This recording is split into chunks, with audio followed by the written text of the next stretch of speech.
É uma situação que vem de uma hora para outra, ninguém se planeja para isso. Se eu não posso ficar com a minha irmã não gosta de mim. Quanto isso pode impactar a vida do sujeito ao longo de todo um processo, na verdade, de vida.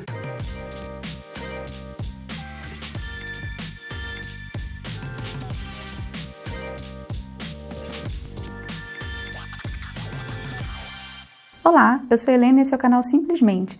Nós estamos falando sobre o filme Frozen e como ele pode nos ajudar a entender um pouquinho mais sobre o isolamento e as possíveis consequências para a saúde mental. Nesse momento, nós todos estamos passando por um momento de isolamento em razão do risco de contrair o coronavírus. Mas quando nós fizemos essas entrevistas alguns meses atrás, nós nem imaginávamos estar passando por essa situação hoje.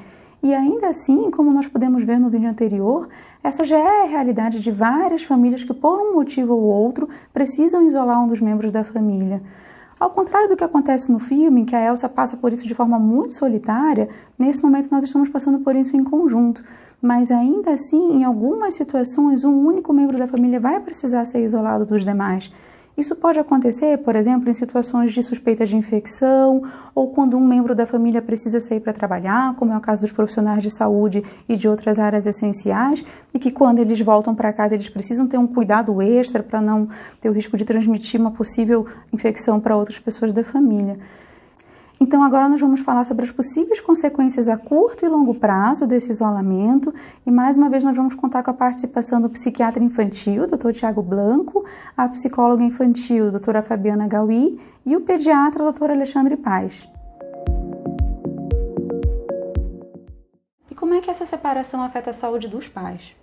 Isso é afetado principalmente pela divisão, assim, os pais, é claro que eles estão preocupados com uma criança que está doente, mas é claro que eles também estão preocupados com a criança que não está e que está sob os cuidados de outras pessoas. E muitas vezes essa situação, por exemplo, da hospitalização, da doença, né, é uma situação que vem de uma hora para outra, ninguém se planeja para isso, né? Então muitas vezes o irmão que não adoece, ele é colocado sob os cuidados de uma pessoa que não está fazendo parte dos cuidados normalmente, ou de uma pessoa que não necessariamente esses pais confiem plenamente, mas é o que pode fazer no momento, né? É o que é feito, assim.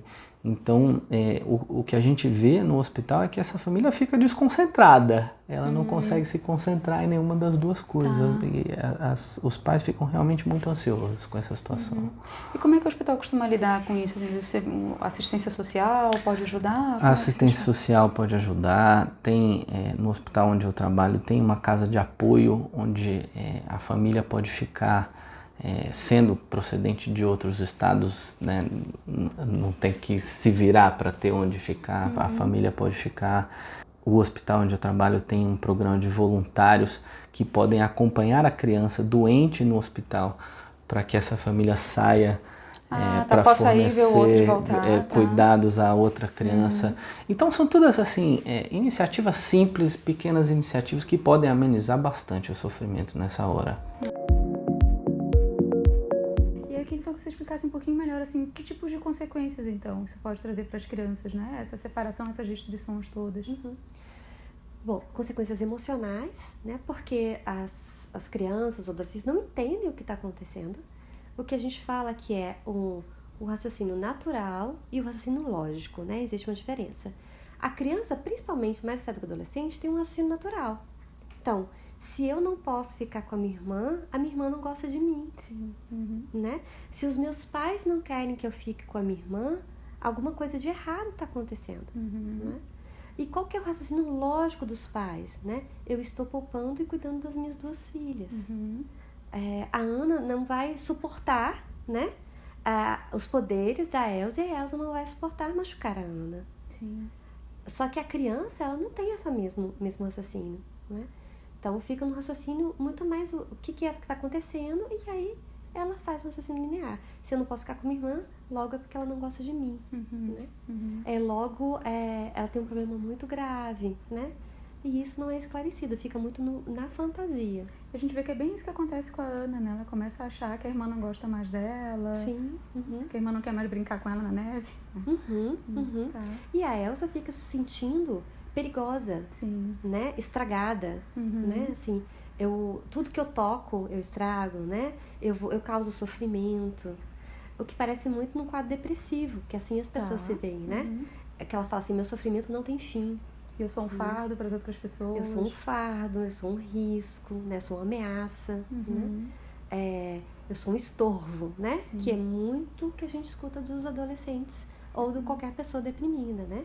Eu sou um estorvo para minha família seria melhor se eu me isolasse, né? Como a Elsa, ela vai lá, faz um palácio do isolamento, como se aquilo, se isolar é que a protegeria, né? E lá no isolamento ela poderia ser quem ela é de fato, se descobrir quem ela é, que ela fica o tempo todo tentando esconder o que ela é. Hoje, os estudos mostram muito a importância da regulação emocional. Né? Então, se eu não consigo regular as minhas emoções, eu não consigo lidar com os meus problemas, né? Então, entender, assim, a raiva é importante, a tristeza é importante, tudo isso faz parte, né? Para eu aprender a lidar, assim, com os meus problemas. A gente tende a classificar, né? Sentimentos bons, sentimentos ruins, os que são ruins eu tenho que me livrar dele. Reprimir de qualquer jeito, sim. Né? No caso do filme é reprimir, né? Sim. Mas a gente vê muito assim, coloca poeira debaixo do tapete, né? Coloca a sujeira debaixo do tapete. E o tapete, uma hora, vai ter tanta sujeira que você vai tropeçar no tapete, né? Então não adianta, essas coisas a gente tem que enfrentar, né? Quanto mais a gente foge dessas emoções, que elas fazem parte da vida. O problema não é a emoção, é o que eu faço dela. Então, e esses efeitos, esses problemas que acontecem na infância, essas situações de luto, como você descreveu, né, da Ana e da Elsa, também de ser muito obrigada a reprimir todos os sentimentos, assim. A gente vê os efeitos disso a curto prazo, né, nas horas que elas são separadas e que fica uma querendo falar com a outra, mas sofrendo muito por não poder, mas parece que depois, no longo prazo, quando elas podem entrar em contato de novo, a gente vê que as mesmas dificuldades continuam, né? A Elsa foi obrigada a se isolar por muito tempo e quando ela pôde simplesmente se libertar e abrir de novo os portões do castelo, ela foi e criou um outro castelo e se isolou nele, assim. Então isso pode ter um efeito a longo prazo? Sem dúvida. Esse efeito, na verdade, ele acompanha o sujeito ao longo da vida. Uma das maiores competências que nós, como adultos, precisamos ter é manejar conflitos. Afinal de contas, a vida é determinada por uma sequência de conflitos que vão gerar desafios e tanto frustrações quanto recompensas favoráveis quando a gente consegue lidar bem e ter um resultado eficiente no manejo desses conflitos. Inclusive para a experiência, na verdade, de um vazio existencial que é próprio da natureza humana, né? As pessoas às vezes tentam, na verdade, ocupar esse vazio e acabam se frustrando até com essa perspectiva, não conseguindo enfrentar isso que é próprio da natureza humana.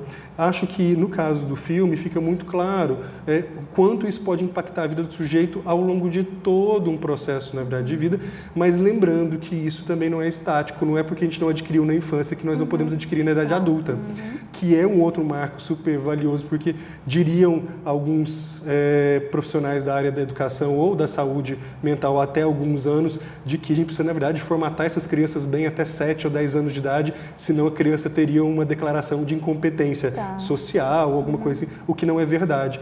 Né? A personalidade, ela é mutável ao longo do tempo, o que quer dizer que nós podemos incorporar ferramentas e habilidades ao longo dos anos, e essa é a grande perspectiva do cuidado em saúde mental para crianças, adolescentes e até adultos. Né?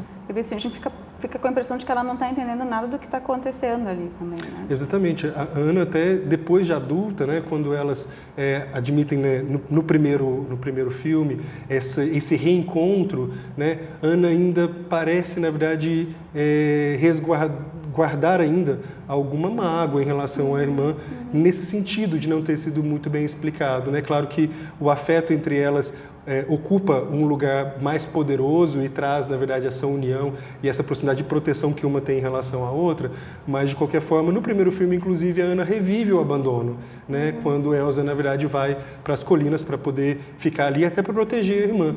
Mas uma coisa que eu acho importante que a gente trabalhar, Helena, é que o filme fala muito e traz a perspectiva da comunicação e quanto é importante que a gente que cuida de criança, que a gente consiga estabelecer um canal de comunicação que seja eficiente com a criança. né? Se a gente não explica muito bem os processos ou o que está acontecendo, a gente acaba correndo o risco dessa interpretação distorcida e que pode, na verdade, levar a algum grau de enfraquecimento das relações, e isso, para uma criança, é potencialmente devastador na constituição da sua identidade e na construção dos recursos de enfrentamento que todos nós precisamos ter ao longo da vida. E no próximo vídeo nós vamos conversar sobre as melhores abordagens para se lidar com a necessidade de isolamento, como os pais podem conversar com isso com a criança, como os profissionais de saúde também devem conversar com os pais. Então, para não perder, não se esqueça de se inscrever no canal e ativar as notificações.